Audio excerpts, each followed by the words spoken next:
దయచేసి ఇది గమనించగలరు.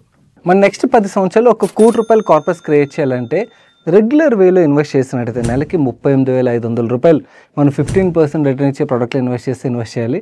అంటే మన పాకెట్ నుంచి ₹46,20,000 అయితే సేవ్ చేస్తాం ఆ ₹1,00,00,000 కోసం అని చెప్పి. అదే ఒక 100 బ్యాగర్ స్టాక్ పికప్ చేసినట్టయితే కేవలం ₹1,00,000 ఇన్వెస్ట్ చేస్తే సరిపోతుంది కదా.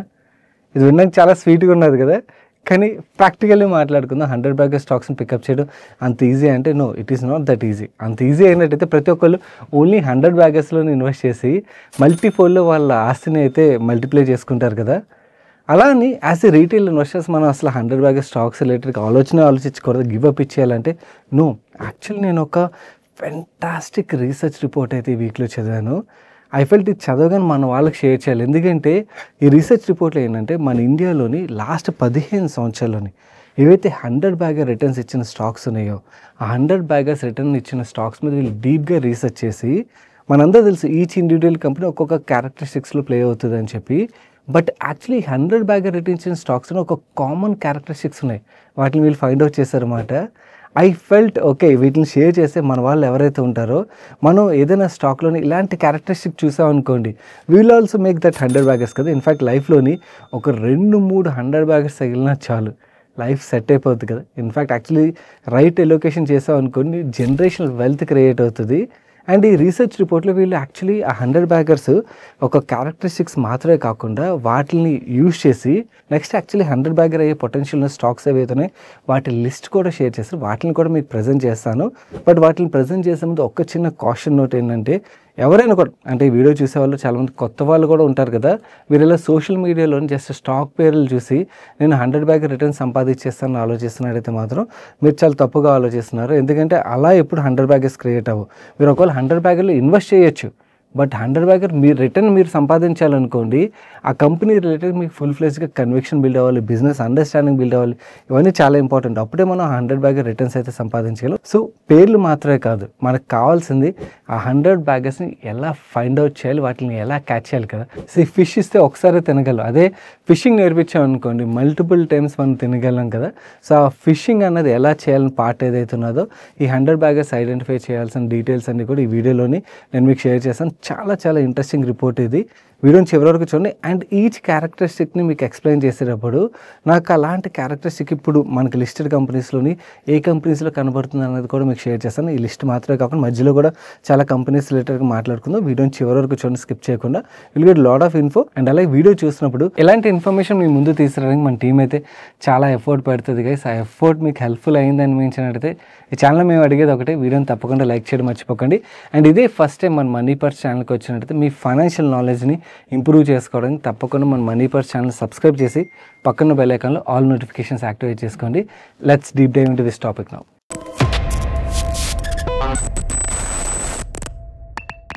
మీలో డైరెక్ట్ స్టాక్ ఇన్వెస్టర్స్ ఎవరైతే ఉంటారో ముందుగా మీకు ఒక సాలిడ్ డేట్ అయితే షేర్ చేస్తాను, కాన్సన్ట్రేట్ చేసి వినడానికి ప్రయత్నించండి. మన ఇండియన్ స్టాక్ మార్కెట్లో లిస్ట్ చేయఉన్న ప్రతి 1000 స్టాకుల్లోని 100 బ్యాగర్ పైన రిటర్న్ డెలివర్ చేసిన స్టాక్స్ ఎన్ని ఉంటాయి? జస్ట్ గెస్ కొట్టండి ర్యాండమ్గా. నా గెస్ అయితే ఈ డేటా చదవకముందు వరకు కంప్లీట్లీ రాంగ్ ఉండదు అనమాట. ఐ వాంట్ టు సీ మన వల్ల ఎంతమంది right are approximate number guess చేస్తారని. 1, 2, 10, 15 వాట్ ఎవర్ యూ ఫీల్ కింద కామెంట్ సెక్షన్లో కామెంట్ చేయడానికి ప్రయత్నించండి. మన ఇండియన్ స్టాక్ మార్కెట్లో ప్రతి 1000 స్టాక్లో లాస్ట్ 15 సంవత్సరాల్లో 10 బ్యాగర్ పైన రిటర్న్ డెలివర్ చేసిన స్టాక్స్ యొక్క కౌంటు 27.7%, అంటే 270కి పైన స్టాక్స్. నేను యాక్చువల్ చాలా తక్కువ నెంబర్ ఉంటుంది అనుకున్నాను, which is fantastic. 270 stocks 1000 స్టాక్స్లోని 10 bagger పైన లాస్ట్ 15 ఇయర్స్లో రిటర్న్ డెలివర్ చేశాయంటే, అదే 25 బ్యాగర్ పైన రిటర్న్ డెలివర్ చేసిన స్టాక్స్ యొక్క కౌంట్ చూసినట్టయితే 13.1% అంట. అదే 50 బ్యాగర్ పైన రిటర్న్ డెలివర్ చేసిన స్టాక్స్ యొక్క కౌంట్ చూసినట్టయితే 6.7% అయినట్టయితే, 75 బ్యాగర్ పైన రిటర్న్ డెలివర్ చేసిన స్టాక్స్ యొక్క కౌంట్ చూసినట్టయితే 4.5%. అండ్ అదే 100 బ్యాగర్ పైన రిటర్న్ డెలివర్ చేసిన స్టాక్స్ యొక్క కౌంట్ చూసినట్టయితే 3.2%. ఎస్, చూడడానికి 3.2% అని చాలా తక్కువలా అనిపిస్తుంది. బట్ నేనైతే పర్సనలీ అంటే ప్రతి 1000 స్టాకులని 3.2% అంటే 32 స్టాక్లు 100 బ్యాగ్ రిటర్న్ డెలివర్ చేశాయంటే నాకైతే ఫ్యాంటాస్టిక్ నెంబర్ అనిపించింది.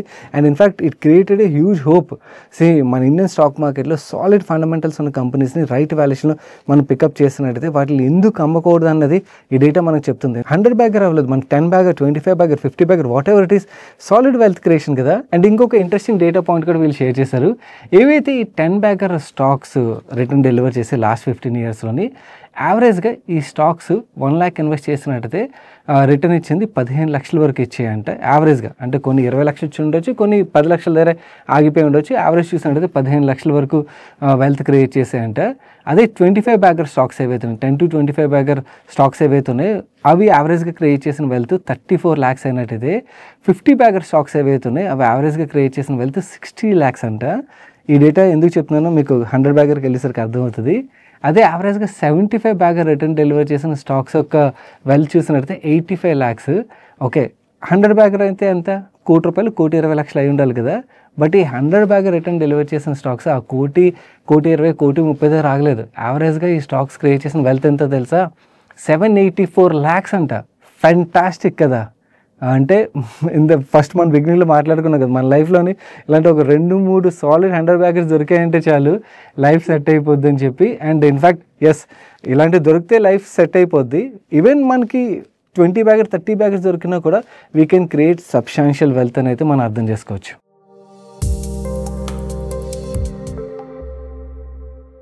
అండ్ ఇంకొక ఇంట్రెస్టింగ్ డేటా పాయింట్ షేర్ చేస్తాను చూడండి. ఇది యాక్చువల్లీ మన వర్క్ని ఇంకొంచెం ఈజీ చేసేస్తుంది అనమాట. నవ్వు ఈ 100 బ్యాగర్ రిటర్న్ డెలివర్ చేసిన స్టాక్స్ ఏ సెక్టర్స్ నుంచి వచ్చాయని చూసినట్టయితే 26 సెక్టర్స్ నుంచి 100 బ్యాగర్ రిటర్న్ డెలివర్ చేసిన స్టాక్స్ ఉన్నట్టయితే వాటిల్లో మెజారిటీ ఆఫ్ ద స్టాక్స్, ప్రతి 180 100 బ్యాగర్ స్టాక్స్లోని 117 100 బ్యాగర్ స్టాక్స్ ఓన్లీ కేవలం 7 సెక్టర్స్ నుంచి వచ్చాయంట. ఆ 7 సెక్టర్స్ ఏవేవంటే, ఒకటి ఫైనాన్షియల్ సర్వీసెస్, రెండోది health care, third capital goods, fourth chemicals, fifth auto and auto ancillaries, 6th FMCG, 7th IT. Now ఈ రీసెర్చ్ డేటాలో ఏమున్నదంటే ఈ 7 సెక్టర్స్లోనూ మనకి 100 బ్యాగర్ స్టాక్స్ ఎక్కువగా రావడానికి కారణం ఏంటంటే ఈ 7 సెక్టర్స్లోని లాంగ్ టర్మ్ స్ట్రక్చరల్ టైల్విన్స్ ఏవైతే ఉన్నాయో దానివల్ల మెజారిటీ ఆఫ్ ద కంపెనీస్ ఈ సెక్టర్స్ నుంచి మనకి 100 బ్యాగర్ రిటర్న్ డెలివర్ చేస్తారని చెప్తున్నారు.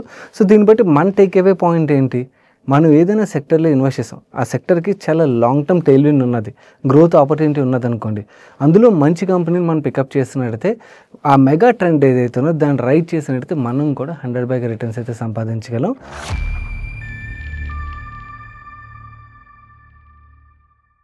సెకండ్ పాయింట్ వీళ్ళు రీసెర్చ్లో ఏం తేలిందంటే మనకి యాక్చువల్లీ 100 బ్యాగర్ స్టాక్స్ ఒక కౌంట్ చూసినట్టయితే 2008 కన్నా ముందు 8 తర్వాత చూసినట్టయితే 2008 తర్వాత ఆ కౌంట్ అనేది సబ్స్టాన్షియల్లీ పెరిగిందని చెప్తున్నారు. దానికి రీజన్ ఎంట్రీ వాల్యుయేషన్స్. 2008లో మనందరికీ తెలుసు రెసిషన్ వచ్చింది, స్టాక్స్ అన్ని బీభత్సంగా పడిపోయి నోబడీ వాజ్ ఓనింగ్ స్టాక్స్ కదా. ఆ టైంలో స్టాక్ మార్కెట్ని ఎవరు పట్టించుకునేవారు కాదు. ఆ టైంలో స్టాక్స్ అన్ని కూడా చాలా చాలా చీప్ వాల్యుయేషన్లో ట్రేడ్ అవుతుంది. దానివల్ల ఆ ఎంట్రీ పాయింట్ ఏదైతే ఉన్నదో, ఆ ఎంట్రీ వాల్యుయేషన్ ఏదైతే ఉన్నదో అది చాలా క్రిటికల్ రోల్ ప్లే చేస్తుంది 100 బ్యాగర్ రిటర్న్స్లోని.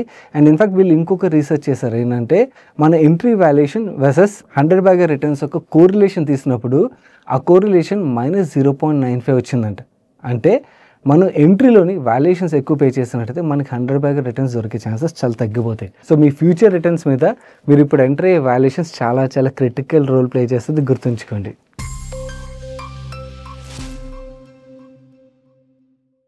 అండ్ ఇంకొక ఇంట్రెస్టింగ్ డేటా పాయింట్ షేర్ చేస్తాను చూడండి.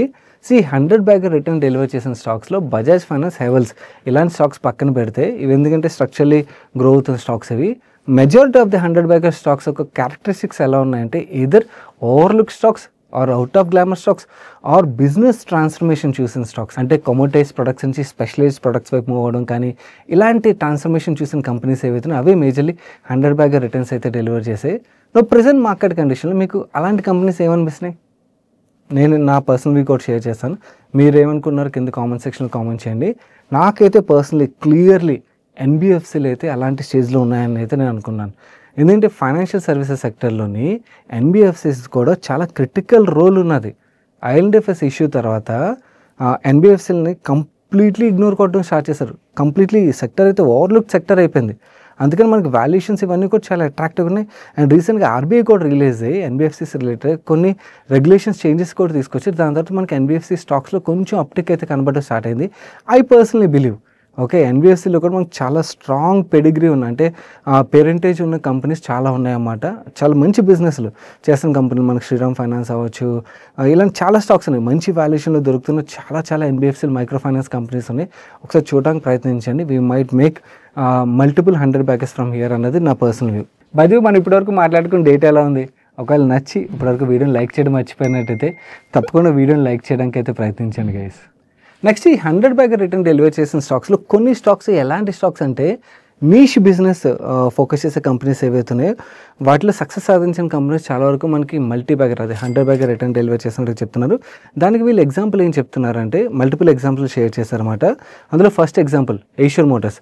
సో మనకి 2-వీలర్ మార్కెట్లో చూసినట్టయితే Bajaj hero volume game play చేసినట్టయితే ఏషియర్ మోటార్స్ ఎంటర్ అయిన దగ్గర నుంచి రాయల్ ఎన్ఫీల్డ్ అని చెప్పి బుల్లెట్స్ ఆ నీష్ సెగ్మెంట్ మీద ఏదైతే ఫోకస్ చేసిందో వాల్యూమ్ కన్నా వాల్యూ మీద ఏదైతే ఫోకస్ చేసిందో ఆ షేర్ హోల్డర్స్కి 187 టైమ్స్ వెల్త్ క్రియేట్ చేసినట్టు చెప్తున్నారు. అండ్ సిమిలర్లీ అదర్ ఎగ్జాంపుల్స్ విషయంకి వచ్చేసరికి Balkrishna industries off road tyres మీద ఫోకస్ చేయడం, అండ్ సింఫనీ ఎయిర్ కూలర్స్ మీద, and Garware hitech fish nets మీద ఫోకస్ చేయడం, ఇలా నీష్ సెగ్మెంట్ మీద ఫోకస్ చేసిన కంపెనీస్ చాలా వరకు 100 బ్యాగర్ రిటర్న్స్ పైన డెలివర్ చేసినట్టుగా అంటున్నారు. సో మన ప్రజెంట్ మార్కెట్లో మనకి అలా నీష్ సెగ్మెంట్ మీద ఫోకస్ చేసిన కంపెనీస్ ఏ ఉన్నాయి?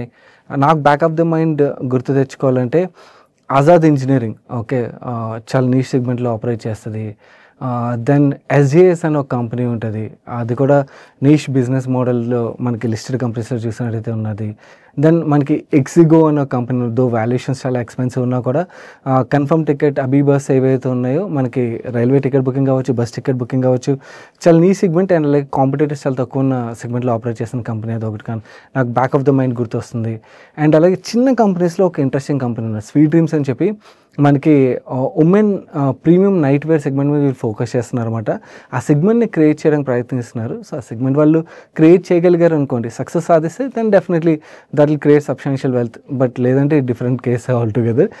మీకు అలా పర్సనలీ ఇలా నీ సెగ్మెంట్ మీద ఆపరేట్ చేసిన కంపెనీస్ ఏవైతే మన లిస్టెడ్ స్పేస్లోని కింద కామెంట్ సెక్షన్లో షేర్ చేయడానికి ప్రయత్నించండి. నేను ఎలా అయితే ఓపెన్గా షేర్ చేస్తున్నాను మీరు కూడా షేర్ చేసినట్టయితే మన వ్యూవర్స్ కూడా అలాంటి కంపెనీస్ ఒక లిస్ట్ దొరుకుతుంది కదా, సో వాళ్ళు కూడా అలాంటి కంపెనీస్ మీద వర్క్ చేయగలరు కదా. మీకు తెలిస్తే షేర్ చేయడానికి అయితే ప్రయత్నించండి. ఈ నీష్ సెగ్మెంట్ మీద ఫోకస్ చేసే కంపెనీస్ మాత్రమే కాకుండా వీళ్ళు ఏమంటారంటే ఏవైతే కంపెనీస్ మనకి ఏదో బ్రాండ్ మోడ్ కానీ, డిస్ట్రిబ్యూషన్ మోడ్ కానీ, dealership depth or constant quality service ఇలాంటి మోడ్స్ బిల్డ్ చేసుకున్న కంపెనీస్ ఏవైతే ఉన్నాయో అవి కూడా మనకి 100 బ్యాగ్ రిటర్న్ డెలివరీ చేసిన స్టాక్స్లో కనబడుతున్నాయని చెప్తున్నారు. దానికి ఎగ్జాంపుల్ వీళ్ళు షేర్ చేసింది సిరా శానిటరీ వేర్ ఉన్నది కదా. యాక్చువల్లీ చాలా లార్జ్ ప్లేయర్స్ ఉన్న మార్కెట్లో కూడా సిరా శానిటరీ వేర్ ఓన్లీ బ్రాండ్ మీద మాత్రమే కాకుండా డీలర్షిప్ రిలేటెడ్గా అంటే డీలర్స్కి మంచి అట్రాక్టివ్ ఇన్సెంటివ్స్ పే చేయడం అండ్ సెమీ అర్బన్ మార్కెట్ ఏదైతే ఉన్నదో అక్కడ వీళ్ళు brand related awareness and brand availability మీద ఫోకస్ చేయడం, ఇవన్నీ కూడా సిరా శానిటరీ వేర్ లాస్ట్ 20 yearsలోని 550 టైమ్స్ కన్నా ఎక్కువ రిటర్న్ డెలివర్ చేయడానికి అయితే హెల్ప్ చేస్తున్నట్టు చెప్తున్నారు. ప్రజెంట్ మార్కెట్లో మనకి అలాంటి మోడ్ క్రియేట్ చేసిన కంపెనీస్ గురించి మనం మాట్లాడుకుంటే మనకి కజారా సిరామిక్స్ ఒకటి కనబడుతుంది. చాలా మంచి స్ట్రాంగ్ డిస్ట్రిబ్యూషన్ మోడ్ బిల్డ్ చేస్తున్న కంపెనీ ఇది. క్యూఎస్ఆర్ స్పేస్లో మనం మాట్లాడుకోవాలంటే దేవ్యాని నాకు కనబడుతుంది. అండ్ మనకి డయాగ్నోస్టిక్ స్పేస్లో మాట్లాడుకోవాలంటే థైరోకేర్ సిమిలర్ డిస్ట్రిబ్యూషన్ మనకి Tier 2 Tier 3లోని బిల్డ్ చేసినట్టుగా కనబడుతుంది. ఇలాంటి చాలా కంపెనీస్ ఉన్నాయి. మీకు ఏమన్నా ఇలాంటి డిస్ట్రిబ్యూషన్ స్పేస్ రిలేటెడ్గా బాగా ఎక్స్పాండ్ అవుతున్న కంపెనీస్ తెలిసినట్టయితే కూడా కింద కామెంట్ సెక్షన్లో షేర్ చేయడానికి ప్రయత్నించండి. ఇంకోటి 100 బ్యాగర్స్ వెనకాల వెళ్ళేటప్పుడు వీళ్ళు ఇంకొక ఇంపార్టెంట్ పాయింట్ ఏం షేర్ చేస్తున్నారంటే కొన్నిసార్లు ఈ 100 బ్యాగర్ రిలేటెడ్ క్యారెక్టరిస్టిక్స్ మనకు కనబడుతున్న కంపెనీస్ ఇనీషియల్గా మనకి స్లో రిటర్న్స్ చూపించవచ్చు, బట్ లేటర్ ఏంటంటే వాళ్ళకి ఆ మోడ్ స్ట్రాంగ్ అయ్యే కొద్దీ మనకి ఆ మల్టిపుల్స్ అన్నది పెరుగుతుందని అయితే మాట్లాడుతున్నారు. అండ్ ఇంకొక కాషన్ వీళ్ళు ఏం చెప్తున్నారంటే సడన్గా పెరిగిన 100 బ్యాగర్స్ ఉంటాయి చూడండి, అంటే డెట్ కూడా బాగా వాళ్ళ బ్యాలెన్స్ షీట్లో ఇంక్రీజ్ చేసుకుంటూ మనకి ర్యాపిడ్గా పెరుగుతున్న కంపెనీస్ ఏవైతే ఉంటాయి అలాంటి కంపెనీస్ జాగ్రత్తగా ఉండమని చెప్తున్నారు. ఎందుకంటే అవి ఎలాగైతే మనకి ఫైర్ చూపిస్తే అలాగే ఫ్లేర్ అవుట్ అయిపోతాయని చెప్తున్నారు. దీనికి ఎగ్జాంపుల్గా వీళ్ళు యూనిటెక్ ఒక స్టోరీ మాట్లాడుతున్నారు. సో యూనిటెక్ ఎవరైతే వెరీ ఓల్డ్ ఇన్వెస్టర్స్ ఉంటారో వాళ్ళకి తెలుసు, ఒక టైంలోని స్టార్ స్టాక్ ఇది. ఓకే, ఇన్వెస్టర్లకి 200 టైమ్స్ రిటర్న్ డెలివర్ చేసిన స్టాక్ ఇది. కానీ వాళ్ళు ఏంటంటే వాళ్ళ గ్రోత్ అప్పులు పెంచుకుంటూ గ్రో అయ్యేసరికి ఏమైంది, లాస్ట్కి ఇప్పుడు 90% పైన స్టాక్ వెల్త్ డిస్ట్రాయ్ చేస్తుంది. అండ్ చాలామంది retail investors peak of the వాల్యుయేషన్లో ఎంటర్ అయిన వాళ్ళే, హ్యాండ్స్ బర్న్ చేసుకున్న వాళ్ళే. యూనిటెక్ కావచ్చు, మనకి ఇప్పుడు సుజలాన్ ఇప్పుడు చూసినట్లయితే రీసెంట్గా బాగా పెరుగుతుంది, కానీ ఒక టైంలోనే అది one of the wealth destroyer. Rajesh exports, జేకాప్ ఇలాంటి ఎగ్జాంపుల్స్ కూడా వీళ్ళు షేర్ చేశారు. ఏవైతే డెట్ అంటే బ్యాలెన్స్ షీట్ని లివరేజ్ చేస్తూ గ్రోత్ ఇన్ కంపెనీస్ ఉంటే వాటిలో చాలా చాలా కాషియస్గా ఉండి క్యాష్ జనరేట్ చేసే కంపెనీస్ ఏవైతే ఉంటాయి, ఇనీషియల్గా బ్యాలెన్స్ షీట్స్ అయితే అంత స్ట్రాంగ్గా లేకపోయినా కూడా గోయింగ్ అట్ బిజినెస్ గ్రో అవుతున్నప్పుడు క్యాష్ జనరేట్ చేస్తూ ఇంటర్నల్ ఎక్యూరల్స్ ద్వారా గ్రో అవుతున్న కంపెనీస్ ఏవైతే ఉంటాయి అవే majorly long standing 100 baggers return deliver చేసినట్టుగా ఈ రీసెర్చ్ డేటా అయితే మనకు చెప్తుంది. మనం ఇలాంటి యాక్సిడెంట్స్ ఏవైతే ఉన్నాయో 100 బ్యాగర్స్ అనుకుని ఏవైతే బాగా ర్యాపిడ్గా పెరుగుతున్న స్టాక్స్లోని మనం ఇన్వెస్ట్ చేసి మన హ్యాండ్స్ బర్న్ చేసుకోకుండా ఉండడానికి వీళ్ళు ఒక మంచి ఫిల్టర్ అయితే షేర్ చేశారు. ఆ ఫిల్టర్ పారామీటర్స్ విషయంకి వచ్చేసరికి first thing, market capitalisation of the companies 300 crores నుంచి 10,000 crores లోపల ఉన్న కంపెనీస్ని ఫిల్టర్ చేసుకోమన్నారు. ఎందుకంటే బిలో 300 crores విషయంకి వచ్చేసరికి మనకి డేటా రిలేటెడ్గా అంత ఈజీగా యాక్సెస్ ఉండదు అండ్ అలాగే డిస్క్లోజర్స్ కూడా అంత క్లియర్గా ఉండవు. కాబట్టి 300 crores నుంచి 10,000 crores ఫిల్టర్ పెట్టుకుని నెక్స్ట్ రెవెన్యూ గ్రోత్ అండ్ అలాగే ప్రాఫిట్ గ్రోత్ ఏదైతే ఉంటుందో లాస్ట్ 5 yearsలోని యావరేజ్గా 10% CAGR, 1 years ఉండొచ్చు, హాఫ్ ఇయర్స్, బట్ యావరేజ్గా 10% CAGR గ్రోత్ రేట్ ఉన్న కంపెనీస్ ఏవైతే ఉన్నాయో వాటిని ఫిల్టర్ అవుట్ చేసుకోమని. నెక్స్ట్ రిటర్న్ రేషియోస్ విషయంకి వచ్చేసరికి లాస్ట్ 3 yearsలో యావరేజ్గా ROE 12% జనరేట్ చేసి అండ్ దాని ముందు ప్రీవియస్ 3 yearsలోనే యాక్చువల్లీ ఏదైతే ROE జనరేట్ చేశారో దానికన్నా 3% అబవ్, అంటే లెట్స్ సే లాస్ట్ 3 years కన్నా ముందు 3 yearsలో 9% డెలివర్ చేశారు అండ్ దాని తర్వాత ఇప్పుడు 12% జనరేట్ చేస్తున్నారు అనుకోండి, మనకి ఆ 3% అడిషనల్ ROE కనబడుతుంది కదా. ఇలా ROE పెరుగుతున్న కంపెనీస్ ఏవైతే ఉంటే అలాంటి కంపెనీస్ మనం ఫిల్టర్ అవుట్ చేసుకొని ఆపరేషనల్ ఎఫిషియన్సీ అంటే EBITDA to cash flow conversion CFO విషయంకి వచ్చేసరికి అట్లీస్ట్ 70% కన్వర్షన్ ఉన్న companies and balance sheet leverage విషయంకి వచ్చేసరికి బ్యాలెన్స్ షీట్లో డెట్ టు ఈక్విటీ రేషియో ఏదైతే ఉంటే అది 1.5 times మించకుండా ఉన్న కంపెనీస్ ఏవైతే ఉంటాయో ఇలాంటి కంపెనీస్ని మనం ఫిల్టర్ అవుట్ చేసుకున్నట్టయితే చాలా వరకు ఈ యాక్సిడెంట్స్ ఏవైతే ఉన్నాయో అలాంటి యాక్సిడెంట్స్ని అవాయిడ్ చేయగలుగుతాను అయితే చెప్తున్నారు. మన కంపెనీస్ మనకి వేరియస్ పారామీటర్స్ ఆల్రెడీ మనకి క్యారెక్టరిస్టిక్స్ గురించి మాట్లాడుకున్నాం కదా, అవన్నీ మనకు కనబడుతూ ఈ ఫిల్టర్ పెట్టుకున్నాం అనుకోండి, మనం ఏవైతే జంక్ స్టాక్స్ ఉంటాయో సడన్గా పెరుగుతున్నా కూడా ఫ్యూచర్లో ఇలాంటి రిస్క్ ఉన్న స్టాక్స్ ఏవైతే ఉంటే వాటిని అవాయిడ్ చేయగలం. ఇది క్వాంటిటేటివ్ పారామీటర్స్ మీద. అదే క్వాలిటేటివ్ పారామీటర్స్ విషయంకి వచ్చేసరికి ఇక్కడ నేను స్క్రీన్ మీద చూపిస్తున్నాను చూడండి. ఈ పాయింట్స్ యాక్చువల్లీ మన ఫండమెంటల్ అనాలిసిస్ సిరీస్లోని పార్ట్ 2A 2Bలోని కవర్ చేసిన మేజర్ పాయింట్స్ మనకి రీసెర్చ్ రిపోర్ట్లో కూడా కనబడుతున్నాయి అన్నమాట. ఎవరైనా కూడా ఒకవేళ ఆ పార్ట్స్ని చూడనట్టయితే ఒకసారి చూడడానికి ప్రయత్నించండి, చాలా ఇంపార్టెంట్ అది. చాలామంది క్వాంటిటేటివ్ పారామీటర్స్ మీద ఫోకస్ చేస్తారు, యాక్చువల్ మనకి రిటర్న్స్ దొరికేది క్వాలిటేటివ్ పారామీటర్స్ రిలేటెడ్. కానీ క్వాలిటేటివ్ పారామీటర్స్ ఏదైనా స్టాక్లో చూడాలనుకున్నట్టయితే ఆ వీడియోస్ అయితే మీకు బాగా హెల్ప్ చేస్తాయి. వీళ్ళు ఓవరాల్గా ఏదైతే 100 బ్యాగర్ క్యారెక్టరిస్టిక్స్ ఏవైతే కంపెనీస్లో వీళ్ళు చూసారో అలాంటి క్యారెక్టరిస్టిక్స్ ఇప్పుడు వీళ్ళకి ఆ రిపోర్ట్లో కనబడుతున్న స్టాక్స్ ఏవైతే లిస్ట్ వీళ్ళు షేర్ చేశారని చెప్పాను కదా, ఆ లిస్ట్ విషయంకి వచ్చేసరికి ఈ రిపోర్ట్లో వీళ్ళు 13 స్టాక్స్ అయితే షేర్ చేశారు. ఆ స్టాక్స్ యొక్క పేర్లు మీకు ఇక్కడ స్క్రీన్ మీద చూపిస్తున్నాను. ఇది ఈ రిపోర్ట్ ఒక డేటా అన్నమాట, వాళ్ళ ఫిల్టర్స్ ఆధారంగా సెలెక్ట్ చేసిన కంపెనీస్. బ్లైండ్గా ఇన్వెస్ట్ చేసాకండి, ఫుల్ ఫ్రెష్గా రీసెర్చ్ చేయడానికి ప్రయత్నించండి. ఈ 13 కంపెనీస్లో నాకు పర్సనల్ ఏదైనా కంపెనీ నచ్చింది అని అడిగినట్టయితే I like Vimta, I also has some allocation అన్నమాట. ఓకే, విమ్టా ల్యాబ్స్ ఒకటి నచ్చింది. అండ్ మిగిలిన అదర్ కంపెనీస్ విషయంకి వచ్చారు కొన్ని అయితే నాకు పర్సనలీ ఎక్స్పెన్సివ్ అనిపించి, ఇట్ డిపెండ్స్ ఆన్ అంటే వాల్యుయేషన్ ఈచ్ ఇండివిజువల్స్ ఒక ఒపీనియన్ బట్టి ఉంటుంది. ఓకే, ఈ ఫిల్టర్ అవుట్ అయిన డేటా ప్రకారం అయితే ఈ కంపెనీస్ అన్నమాట. వీటి మీద ఫర్దర్గా వర్క్ చేయడానికి ప్రయత్నించండి. అండ్ అలాగే వీడియో మధ్యలో కూడా మనం చాలా కంపెనీస్ రిలేటెడ్గా మాట్లాడుకున్నాం కదా, అవి మాత్రమే కాకుండా మన వ్యూవర్స్ కూడా కింద కామెంట్ సెక్షన్లో మీకు చాలా మంచి కంపెనీస్ గురించి షేర్ చేస్తుంటారు, ఒకసారి చూడడానికి ప్రయత్నించండి. చాలా వరకు నాకు ఐడియాస్ అయితే మన కామెంట్ సెక్షన్ మన వ్యూవర్స్ దగ్గర నుంచి దొరుకుతుంటాయి అన్నమాట. మన వ్యూవర్స్లో కూడా చాలామంది చాలా మంచి వర్కే చేస్తుంటారు. సో ఒకసారి చూడండి, మీకు ఓవరాల్గా ఈ వీడియో నుంచి అయితే చాలా మంచి ఐడియాస్ అయితే దొరుకుతాయి. ఒకటి అగైన్ నేను వీడియో బిగినింగ్లో చెప్పాను, వీడియో ఎండింగ్లో కూడా చెప్తున్నాను, జస్ట్ స్టాక్స్ పేర్ల ఆధారంగా మీరు ఇన్వెస్ట్ చేసి 100 బ్యాగర్స్ సంపాదించాలని ఆలోచనలో ఉన్నట్టయితే మాత్రం మీ పర్సెప్షన్ కంప్లీట్లీ రాంగ్. అలా ఎప్పటికీ 100 బ్యాగర్స్ మీకు రావు. 100 బ్యాగర్లో మీరు ఇన్వెస్ట్ చేయొచ్చేమో కానీ మీకైతే 100 బ్యాగర్ రాదు, గుర్తుంచుకోండి. మీకు 100 బ్యాగర్ ఎప్పుడు వస్తుందంటే మీరు హార్డ్ వర్క్ చేసినప్పుడు అయితే వస్తుంది. అండ్ ఈ video me friends and family కూడా చాలామందికి హెల్ప్ఫుల్ అవుతుంది అనిపించినట్టయితే తప్పకుండా షేర్ చేయడానికి అయితే ప్రయత్నించండి. వీడియోని లైక్ చేయనట్టయితే వీడియోని లైక్ చేయండి. ఛానల్కి అయితే ఫస్ట్ టైం వచ్చినట్టయితే మన మనీ పర్స్ ఛానల్ని సబ్స్క్రైబ్ చేసి ఇలాంటి వీడియోస్ మిస్ అవ్వకుండా ఫాలో అవడానికి పక్కన బెల్ ఐకాన్లో ఆల్ నోటిఫికేషన్స్ అయితే యాక్టివేట్ చేసుకోండి. నేను సాయి కృష్ణ పత్రి మరొక మంచి వీడియోతో మీ ముందుకు వస్తాను. Till then bye, take care.